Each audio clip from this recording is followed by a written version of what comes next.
안녕하세요. 아람입시연구소입니다. 오늘은 인천에 있는 신현고와 가정고에 대해서 알아볼 수 있도록 하겠습니다.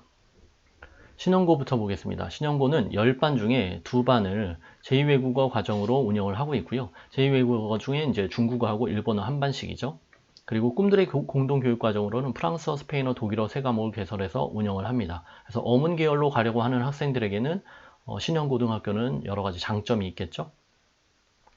교내 프로그램으로는 수학 교과에 관련된 활동들이 있습니다. 파이데이, 통계 활동 대회, 수학 창의 구조물 대회, 수학 독서 탐구 대전 등 수학 경진 대회 여러 가지 활동들이 있고요. 그 다음에 사회교과 활동으로는 공모전, 정책 제안 공모전이라든지 현대사회 윤리 문제 논술 대회라든지 신문기사 스크랩 대회 등 있습니다. 과학교과 활동으로는 소프트웨어 메이킹 컨퍼런스나 수학과학 기술 콘텐츠 실천 대회, 적정기술 아이디어 한마당, 그리고 뭐 발명품 경진대회 등 수학이든 과학이든 사회이든 이런 여러 가지 교내 프로그램이 있다는 걸 아실 수 있습니다. 동아리로는 인문사회가 25개네요. 수리과학 계열 동아리는 15개고요. 여고다 보니 이제 인문 계열이 활동들이 좀 더 많이 있겠죠. 그리고 자율동아리는 84개가 등록돼서 운영을 합니다. 주요 교육 활동을 보겠습니다. 소수 학생 그룹 지도 또는 자기주도 학습 클리닝이나 자기주도 학습 코칭, 나랑 멘토링 등 어떻게 보면 기초 학력 보장을 위한 여러 가지 교육 활동이 많이 있다는 걸 아실 수가 있고요. 진로 과목별 프로젝트 활동이나 사회문제 탐구 활동 또는 물화생지 원투 과학과제 연구, 그래서 사회나 과학에 관련된 활동들이 있고요. 스팀 수학과학 분야 융합 프로젝트 콘텐츠 부스 운영, 수학과학 분야죠. 그리고 뭐 중국어 브랜드 네이밍, 그래서 중국어나 일본어 학생들에게는 여러 가지 외국어 계열의 활동들이 이제 많이 내포되어 있겠죠. 교류 국가로는 중국 그리고 일본에서 자매 교류를 하여 이제 생기부를 채울 수 있는 활동들이 많이 있게 되고요. 그리고 일본 동계 단기 방학 연수 프로그램도 있네요. 영어, 일본어, 중국어 프로젝트 수업을 하게 된다는 거.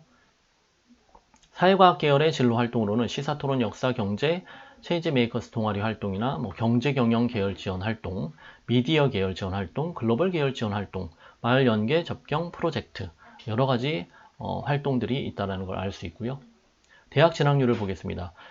4년제 진학은 64.2%네요. 그리고 전문대가 19.9%고요. 기타 재수의 비율이죠. 13.7%가 됩니다. 2021 공시 기준이고요. 2020년 공시 기준으로는 4년제가 59.3%, 전문대가 20.6%, 재수의 비율이 19.4%로 거의 비슷하게 유지가 되고 있죠. 4년제는 한 60%의 학생들이 간다라고 보시면 되겠죠. 가정고와 비교해 보겠습니다. 가정고 10반이고요. 275명이었네요. 뭐 고교 학점제 선도 학교라고 하는데 사실은 뭐 큰 의미는 없다라고 보시면 되고요. 다양한 학교 선택형 교과목이 있다는 것도 크게 특징적인 건 아닙니다.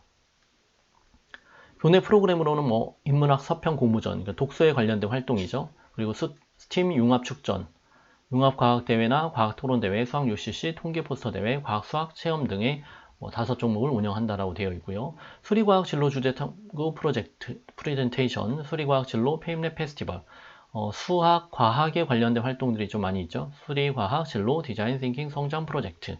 그래서 이과 학생들에게는 도움이 될 수 있는 활동들이겠죠. 동아리는 한 정규 동아리 50개 정도 되고요. 자율 동아리는 73개입니다. 학술 분야로는 이제 인문 계열이죠. 인문 계열의 동아리가 이제 49개가 운영되면서 문화, 사회, 언어, 역사 등의 주제로 선정해서 운영된다라고 보시면 되고요. 과학, 수학 및 이공계 분야에서 동아리가 44개, 진로 분야 동아리가 10개, 주요 교육 활동으로는 독서 인증제 프로그램 운영, 아까 서평 공모전 이런 활동이 있고요. 모의유엔 운영이 융합학술제 운영도 되고요. 수리과학 교육은 아까도 말씀드렸지만 여러 가지 이제 그 수학과 과학에 관련된 활동들을 얘기하고 있는데 뭔가 구체적으로 특징적인 것들이 없다라는 걸 좀 알 수 있습니다. 네, 여기 밑에도 사실은 뭐 배려와 나눔이나 이런 부분들은 큰 특징은 아니고요. 그리고 가정고의 대학 진학률을 보겠습니다. 4년제가 43.1%고요. 전문대가 38%로 전문대 비율이 좀 많이 높죠. 그리고 이제 기타 재수의 비율은 6.6%로 재수는 많이 하진 않네요. 2020 공시를 보시면 전문대가 48.8%, 거의 50% 가까이 전문대를 가게 됐습니다. 그래서 가정고는 전문대 진학을 좀 많이 하는 편이다라는 걸 알 수 있습니다. 두 학교 단순하게 비교를 해보겠습니다. 가정고가 4년제가 43.1%고요. 신형고는 64.2%고 그래서 어디서 많이 차이 나냐면 전문대도 많이 차이 나고 4년제도 좀 많이 차이 나죠. 가정고는 전문대 진학이 높다라는 걸 알 수 있고요. 그래서 이제 이 두 학교는 거리상 가깝기 때문에 여학생들 같은 경우 좀 고민이 될 수 있겠죠. 그래서 명확한 특징을 나타내는 학교입니다. 신형고 같은 경우는 여고다 보니까 내신 따기가 조금 쉽지는 않겠죠. 근데 가정고는 내신 따기는 수월하지만 학교에 여러 가지 특색 있는 프로그램이 신형고보다는 좀 약하다는 걸 알 수가 있습니다. 그래서 학교를 선택할 때 가정고의 프로그램이나 신형고의 프로그램을 가지고 선택을 하실 수 있으면 됩니다. 그리고 또한 대학 진학률도 고려하셔야 되겠죠. 그래서 학교 선택하는 거는 어떤 사람은 어떤 학생은 가정고가 유리할 수 있겠고요. 또 어떤 학생은 신형고가 유리할 수 있겠고요. 그리고 또한 가정고하고 신형고를 들어가 있는 학생들 같은 경우도 내가 가정고에서 대학을 잘 가기 위해서는 어떻게 해야 되는지 또는 신형고에서 대학을 잘 가기 위해서는 어떻게 해야 되는지 각자 나름대로의 학교의 특성에 맞게 전략을 세우는 게 되게 중요하겠죠. 네, 그래서 오늘은 가정고와 신형고를 비교해 보았습니다.